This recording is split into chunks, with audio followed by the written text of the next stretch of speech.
Assalamualaikum warahmatullahi wabarakatuh. Nama saya Fajar Muhammad,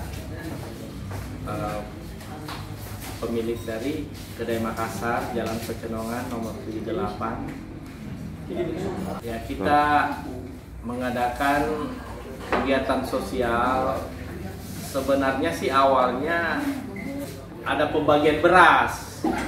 Nah, teman saya ngomong, aduh gimana nih, beras sudah dapat, cuman saya terkendala di beli lauknya gitu. Jadi akhirnya saya awal mulanya itu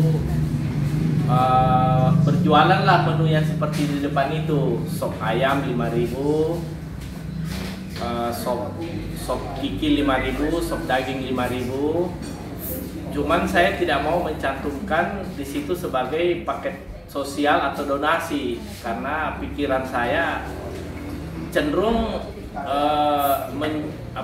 menyinggung perasaan orang begitu. Jadi saya pasang paket hemat. Akhirnya saya ketemu seorang teman, saya tawarin, ini ada saya ngobrol di tempatnya beliau. Saya bilang saya ada jual paket hemat. Sahabat saya itu mengatakan, ya saya berdonasi aja 30 bungkus per hari di awal bulan puasa ya, di awal bulan Ramadan itu. Dari awal kita bagi 30 paket per hari, akhirnya ditingkatkan menjadi 50.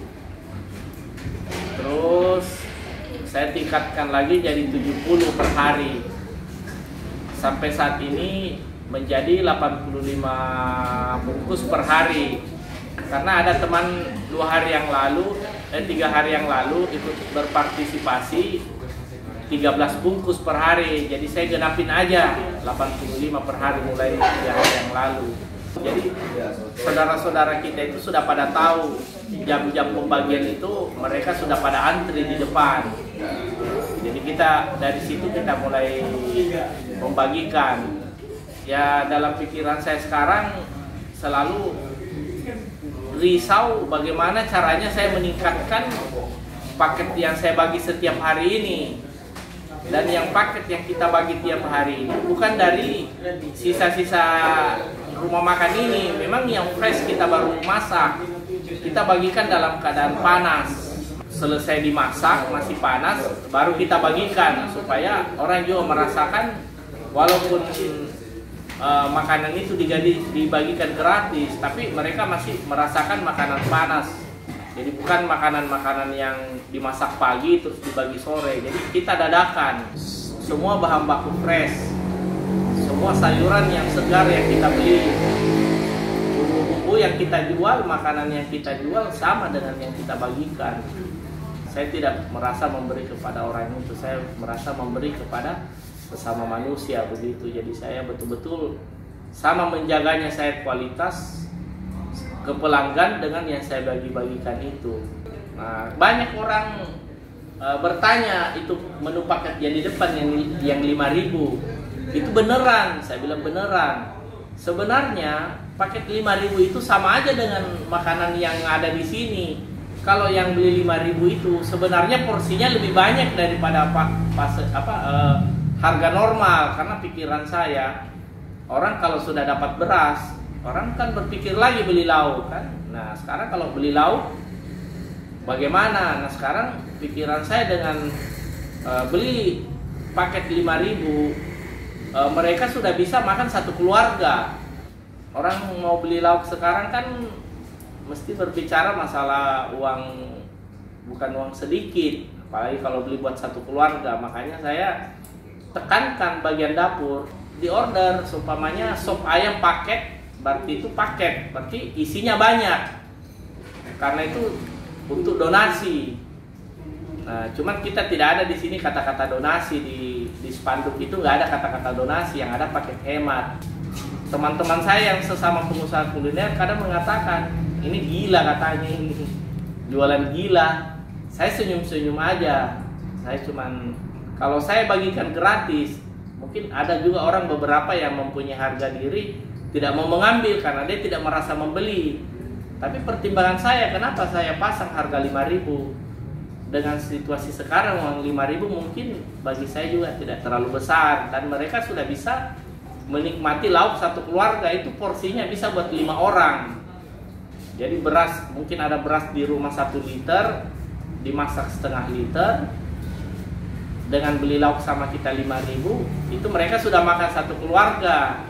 Nah, itu yang sangat saya harapkan, yang saya sangat, orang-orang yang mungkin berduit, karena saya lihat dari kendaraannya mewah, pengen tahu aja, dia pesan, ternyata memang ada paket 5.000. Dan kita tidak membatasi bahwa ini kalau kita bilang donasi kan mungkin orang malu belinya gitu kan. Jadi kita sebutnya, tadi yang saya ulang lagi, kita sebutnya paket hemat. Saya tidak mau lagi hitung-hitungan kalkulator apa saya rugi apa untung. Saya cuman selalu yakin sama Allah Subhanahu wa Ta'ala, yang berapa yang kita sedekahkan pasti Allah ganti. Karena satu kebahagiaan saya kalau bisa membagi 100, 200, 300, sehari 400, walaupun saya tidak mendapatkan keuntungan materi, tapi ada sesuatu keuntungan yang menyejukkan hati saya tidak bisa beli dengan materi begitu, yang saya tidak bisa dapatkan dengan materi. Bahkan saya menyesal, kenapa dari dulu saya tidak berbuat begini, kenapa baru sekarang begitu. Jadi kita tidak, karena walaupun corona berlalu ini tetap akan ada yang membutuhkan. Andaikan Allah memberikan saya rezeki yang lebih banyak dan lebih banyak lagi, saya akan membangun suatu dapur umum. Dari keuntungan bisnis saya akan membagi makanan 3 kali sehari, mungkin ribuan bungkus, 10.000 bungkus.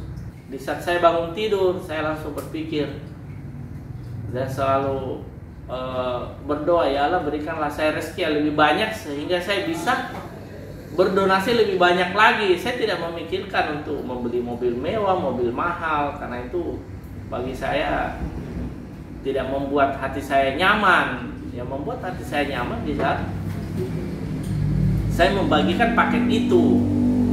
Jadi secara perasaan saya ikuti di mana yang menyenangkan hati saya. Saya sejak berapa bulan ini sudah nggak pernah jajan. Karena saya pikiran saya, ya uang jajan saya masukkan aja ke situ. Ya buat, mungkin kalau saya mau beli seumpamanya makanan harga 50.000 kan dapat 8 paket, ya udahlah saya makan aja di rumah. Itu mungkin bisa membantu lagi yang lain, karena sedekah yang tertinggi di sisi Allah Subhanahu wa Ta'ala ialah orang itu tidak merasa disedekahi. Sekali lagi kita tidak mencari popularitas, kita mencari kesejukan hati, karena kebahagiaan itu yang tertinggi yang saya rasakan di saat bisa membantu saudara kita begitu.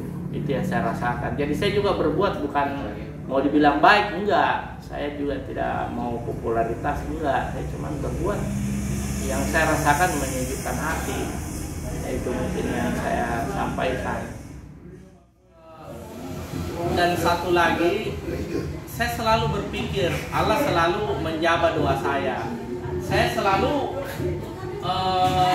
sama beliau ini, saya tidak pernah berkenalan sama beliau dan saya tidak kenal beliau juga.